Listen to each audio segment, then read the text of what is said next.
Hi, if you've started working with acrylics or you're thinking about doing so and you'd like to give it a go, maybe you're not sure quite what equipment you need or where to start, you're in the right place. This video is for you. I'm Wendy and I've been painting for over 50 years. I predominantly work in acrylics, so that's my area of expertise, and I'm going to share some of my previous mistakes with you so that you can learn faster than I did. I'm going to crack straight on with the main equipment that you need in order to start your acrylic painting journey, but without spending money that you really don't have to. Acrylic paints, what are they?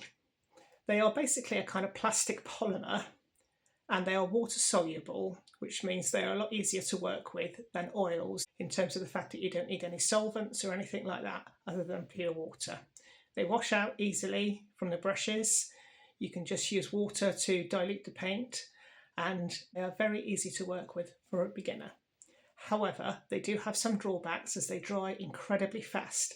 Now that can be a good thing. Once you get used to that and you learn to work with it, then you will actually learn to appreciate that sometimes. Other times it can be very frustrating. Uses for acrylics. You can use them for painting on lots of different surfaces. Obviously canvases and paper are two of the obvious ones, but I've also painted lots of leather jackets for people. I've painted backdrops for bands to go behind the stage in the days before digital printing was so cheap. And you can also paint wood, glass, all sorts of different things with them. Once they dry to a very flexible and hard-wearing surface. They are waterproof, but they're not waterproof to the extent that you could put them in the washing machine or the dishwasher, because that would end up taking the acrylic off. But they are very hard-wearing and very flexible, so they are great for surfaces that bend and flex. What I'm going to be talking about today predominantly is talking about using paint on canvas, because that's what 90% of you are going to be using it for. How to use acrylic paint. The important thing to remember is acrylic is not like watercolour. You don't pour out a tiny amount of it and add lots of water to try and make it go a long way and then spread it out really thin on your paper or canvas. That's not what acrylics are designed to do. If you want to get that kind of effect, you're better off just using watercolour. It'll be a lot cheaper for a start. Acrylic is designed to go on in the same way as oils does. It's designed to go on thick and fairly heavy and to cover your canvas completely, so you're actually obliterating any sign of what's underneath. That's how acrylics are really designed to be used. That doesn't mean that you can't water them down, because you can, and sometimes you do need to, but I'll talk about that a bit more in a minute. You can get lots of different grades of acrylic paint. You can get professional quality, which are heavily pigmented without too much carrier in them. You can also get the very cheap end of the market, where you can buy a big tube for just a couple of pounds. They can be fine too. And there's lots of other brands that are somewhere in the middle. I'm going to show you some examples of those now. This is the cheaper end of the market. This is one that comes from the range, I think. Less than £2 a tube, but I use these colours regularly to do things like the paintings you see behind me here. They're great if you want paint that's going to go a long way without breaking the bank. The downside of the cheaper paints is that they're not heavily pigmented. They can be quite thin and quite translucent, so they're not always appropriate. But by all means, buy them. They can be fantastic. This is a mid-range one. Yeah, this is a student quality Galleria range from Winsor & Newton. De La Rowney do a similar one, I think, called the Graduate range. These are mid-quality, good quality paints, absolutely fine to work with, but significantly more expensive than the cheaper end of the market. And then we move on to ones like these. This is Liquitex Heavy Body. Winsor & Newton do a range called Professional, which is very similar. And these guys have a lot of pigment in them, so you do get more pigment for your money, but of course you're paying for the privilege. Now, I do have a set of these. I treated myself to them recently. They do make life easier, because when you put your paint on, it does what you want it to do 9 times out of 10 in one layer. You're not having to work in multiple layers, and therefore you're not using as much of the paint in the first place. So as with most things in life, you pay your money, you take your choice. In terms of what colours you should buy, there are some that I personally would regard as essential. And if you speak to any artist, we'll all have a slightly different opinion on what the important colours are to have. And it does depend to a great degree on what kind of things you're painting regularly. Now, I do an awful lot of seascapes, but I also do a lot of animal portraits. I do a lot of people portraits. So I buy the colours that are appropriate to me doing those kind of things. I like to make sure I have a good all-round kit. The colours that I would consider essential are, and I've got to read these out, otherwise I'll forget something important. Ultramarine blue, you'll use that a lot. You'll use it in skies, you'll use it in seascapes, and it's really good for mixing with burnt umber to create your own kind of warmer or cooler blacks. So burnt umber is the second one on the list. Cadmium yellow medium is a good mid-range yellow. It's quite a warm yellow, quite a hot, vibrant colour, which you can then, if you want to make it more muted and more subtle, you can add white to it and calm it down. And also cadmium red medium, which again is a warm red. It's one that's really good for doing things like sunsets, and it can be very good for warming up skin tones as well. Alizarin crimson is another red, but that's the other end of the spectrum. It's much cooler. It's almost got a slightly purpley tinge to it. If I was going to, for instance, if I was going to paint my hair and I wanted that cooler, kind of slightly pinky, purpley kind of red, then I would use alizarin crimson to do something like this. I wouldn't use cadmium red because that's far too vibrant, slightly orangey. Phthalo green or permanent green, either of those are good. They're a good mid-range green, nice and intense, and they'll come in useful for lots of things. You can mix them with blues to make them more turquoisey, or you can mix them with yellows if you want to go more towards the lime green end of the spectrum. Burnt sienna is another one I would recommend, because whereas burnt umber is a very dark, coolish brown, burnt sienna is almost like a rusty colour. It's much warmer, much redder, and again, it's really good for skin tones, it's good for animals, it's good for all sorts of different things. So those I would consider to be my core colours, with one addition, and it's an important one. This is where I would spend some money on a professional quality titanium white. You will get lots of kits that have titanium white in them, but 9 times out of 10, the titanium white that's in those kits is very translucent, it's kind of see-through. It's fine for just lightening or darkening a colour, but if you want to paint something and have it to be properly white, like maybe on the surf or something, you want to be able to get something that's really solid and covers properly, you will be glad that you bought a professional quality white. Professional or heavy body, either of those terms to look for. Useful extras.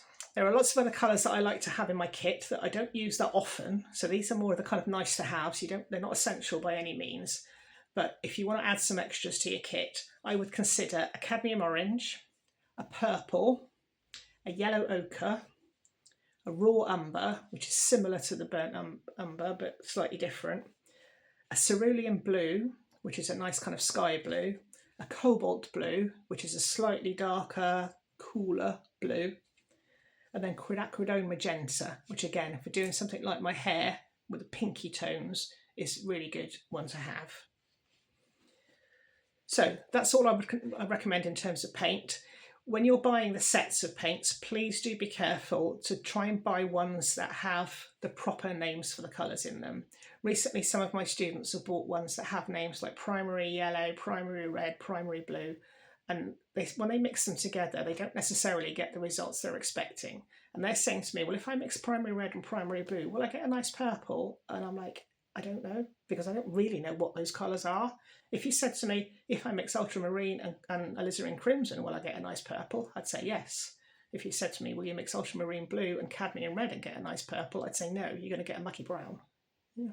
So by buying the kits that have the proper colour names, you will make your life an awful lot easier. Whether you're watching me or other artists that are teaching you on YouTube, or even if you're watching good old-fashioned Bob Ross, he will talk to you in the proper colour names. So if you can try and buy the paints that have those colour names, you'll find it much easier to relate to what they're saying. Brushes. Acrylic brushes are a medium stiffness. They use synthetic bristles, and the idea is that they are stiff enough to push the paint around, because acrylic can be quite heavy-bodied, but they're not floppy like watercolour brushes are.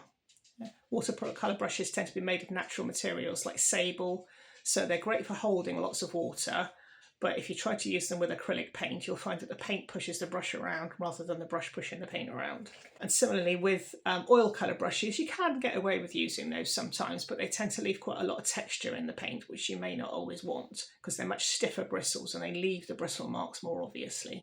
The shapes to think about getting are flat ones like this and round ones like this. Get a good set of each and get them to a reasonable size. Yeah? Look at these compared to the size of my finger. A lot of the time when you buy sets of brushes, they are far too small. They're like designed for people who are just going to be doing tiny little paintings or a hobby or decorating a bit of glass or a pot or something like that. When you're trying to paint on a canvas, even a relatively small canvas, like something that's A4 size, then you really need to be looking for bigger brushes that are 1/2 inch to an inch in diameter or width. You'll make your life a lot easier by having decent sized brushes. Apart from the flats and rounds, I also recommend a rigger brush. A rigger is one that has long bristles, but it's still quite thin. So it's a long, fine brush. And that's really good for holding a lot of paint and allowing you to pull long lines. So say, for instance, you were doing a seascape and you wanted to put the mast on a yacht. You can put a long line with a rigger brush because it holds plenty of paint and it'll give you a nice, long, straight, delicate line that's very hard to achieve with any of the other brush types. So a rigger is definitely worth the investment. You probably only need the one, but you can also buy them from places like Temu for a couple of pounds for a set of 5. They're probably not the best quality in the world. I've bought a set, they haven't lost their bristles yet, so we'll see how we go. The other type of brush that I really like is a filbert, which is this one. It's thin that way, in the same way that a flat brush is, but it's rounded on the end. And this is really good for when you want to cover big areas, push the paint around and get some kind of detail. So say if you were doing a portrait, you want to be able to push the paint around, get it all nice and blended on the cheek, for instance, but you still want that edge so that when you come up to the eye, you can still get some fine details with it as well. It's a good in-between for a round and a flat. And I use these guys a lot. I particularly like them when they have really long bristles on them, which you can get sometimes, because with those long bristles, it holds a lot of paint and it allows you to do things like skies and to blend them really easily and really soft. There are other brushes you can get too. There are combs, daggers, mops, fans. There's all sorts of other brushes you can get, and they all do have their place. They all can come in useful. So if you see them and they're part of a kit, then keep hold of them because you will find a use for them at some point, but they're not essential when you're starting out. You'll need some drawing equipment because if you're painting on a canvas, you need to be able to draw your subject out 9 times out of 10, even if it's just very roughly to start with. So you know roughly where your sky is, where your horizon line is, for instance, for a landscape. Or if you're doing a pet portrait, you might just want to be able to sketch out the rough shape of the animal, or block your background in and then start building up the portrait itself. So you want to be able to have a pencil. A ruler can come in handy if you're going to decide to do grids, in which case you want a long ruler. I recommend one at least 50 to 60 centimetres, so 9 times out of 10 it's going to be as big as your canvas. And use an eraser as well. Yeah. The other thing that can come in handy for drawing is proper charcoal. Now I say proper charcoal because you can get charcoal pencils nowadays, but they tend to be quite waxy, and that's not necessarily a good thing. But if you get a proper charcoal stick, you can do your pre-drawing in charcoal. You can then actually wet the charcoal to create some of the areas where the shading is going to be, and then you can seal it over and paint on top of that. So charcoal can be a useful addition. Not essential, but you do at least want a pencil, rubber, ruler. Ancillary items. You want a wash pot, and you want a bigger wash pot than you probably imagine. Don't use something like a little candle votive, because when you're washing out acrylic brushes, a lot of that paint ends up in that water, and if you've got a tiny pot, you're going to obliterate it and you're going to need to keep changing your water over and over and over. So buy something that's a decent size, or just use like an old coffee jar, like a big old coffee jar. That's what I tend to use quite a lot of. Or I've got a plastic pot that used to have candy floss in it that my son had. And that's great for taking to art class because I'm not going to break it and it doesn't weigh much. You also need a palette. You can either use tear-off palettes, which is what I recommend. They come on paper sheets on a pad, and when you're done at the end of your session, you just tear it off and put it in the bin. None of that paint is then going down your drains, and also it just makes life a lot easier.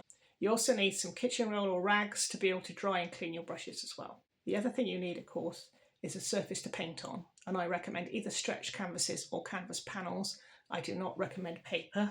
If you want to know more about that, then watch my other video on my top 5 tips to learning to paint with acrylics. Optional items that you might want an easel, especially if you've got a biggish canvas. An easel can be very useful. Palette knives can help you in terms of blending your colours on the palette rather than using the brush to do it. Again, you can use the brush. Palette knives technically are the correct way to do it. There are various mediums that you can buy, such as slow drying medium. They can be really helpful as time goes on. But again, you don't need any of these things when you're a complete beginner. Now, I'm going to talk about techniques. Acrylic, as I've said, dries incredibly fast. So the biggest tip I can give you in techniques is to move quickly. Don't hang about. Mix up the colours you want on your palette and get them on the canvas as quickly as you can, because it will dry literally within minutes, particularly if you are lucky enough to live somewhere warm. Use plenty of paint, because if you ration it, you'll find you're making your own life a lot more difficult than it needs to be. And use water. You don't have to dilute it right down like watercolour. That's absolutely not what it's designed to do. But sometimes you'll need to water the paint down enough that you can get it to move in the way that you want it to. So don't be afraid to use some water, or use some of the mediums that you can buy that will do the same thing. Use your palette properly, by which I mean when you pour out your paint, don't pour your blue and your white and then mix both of those piles together. Pour your blue, pour your white, and then take a bit of each and mix them somewhere else on the palette. That way, if you need to lighten it or you need to darken it, you can dip back into the two piles that you poured out because they're still there. If your paint is tacky, don't try and carry on painting, because all you'll end up doing is as you're trying to put the paint onto the canvas, the brush will end up lifting what's already on there back off, and then you can end up in a very sticky, horrible mess. So if it's started to go tacky, let it dry. It won't take long. Go get a cup of coffee, come back. You'll make your life a lot easier. And then once you've done your painting, when it comes to cleaning up, say if you use the paper palettes, that's a lot easier because you can just rip those off and stick them in the bin. Remove most of the paint off your brushes before you try and wash them down the sink, because a build-up of acrylic in your drain pipes is not a good thing. Now, it's really only something to worry about if you're doing a lot of painting like I do.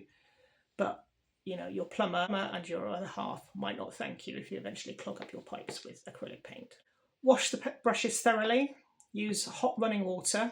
Make sure you get every last bit of paint out, because if you leave anything in the bristles or caught up in the ferrule, which is the metal bit that the bristles go into, then you will ruin the brush. So do make sure that you wash them really, really thoroughly, and then leave them to air dry, either lying on their side or standing up. You might want to reshape them a little bit with your fingers as well as they dry, and then hopefully they'll keep a nice shape as time goes on. When you put them into storage afterwards, store them upright or store them on their side. Do not ever store your brushes bristle down, because you will ruin the bristles doing that. Lots of practical information there. Don't worry if you couldn't keep up with it all, because I do have a free downloadable on my website. If you sign up to my mailing list, then you will receive my top 5 tips with 5 extra bonus tips on how to paint with acrylics, and you'll get a full checklist of everything I've just mentioned on here, including what's essential and what's just nice to have. So that's really useful. So visit my website, wendybrownfineart.co.uk, sign up there, and you'll have lots of useful information. Now, moving on past that, I want to talk to you about motivation, because there's the one big difference between people who can paint and people that can't is that people who can do. We do not give up. We all get to the ugly stage of our paintings, and trust me, every single painting goes through the ugly stage, and you're like, this is rubbish, why am I bothering? Push past that. That's what the professionals do. If you give up, you will fail. So do not give up. Have that sheer, bloody-minded determination, and you will have a successful painting if you keep going. Enjoy the process. Don't be worried if you get a few failures along the way, because we all do. If I look back at my early paintings and I'm like, yeah, they're not great. I've heard it said that you should paint with the intention of putting it in the bin. And then if it comes out good, it's a bonus. And I understand that mentality, because it takes the pressure off mentally, because you're not expecting every piece to be a masterpiece. However, if you do keep hold of your early paintings, you can look back in 2 or 3 months and see how far you've come, because sometimes you don't actually see the improvement until you've got something to compare it to. So there is some logic to keeping hold of your old ones, even if you bury them in a bottom drawer somewhere so you don't have to look at them every day. Eventually, come back and have a look, and you will see that you have improved. I hope that's been useful. Do check back often, because I'm going to have lots more videos coming which will teach you all about acrylics, everything you could ever want to know, and probably some more. Thank you for watching.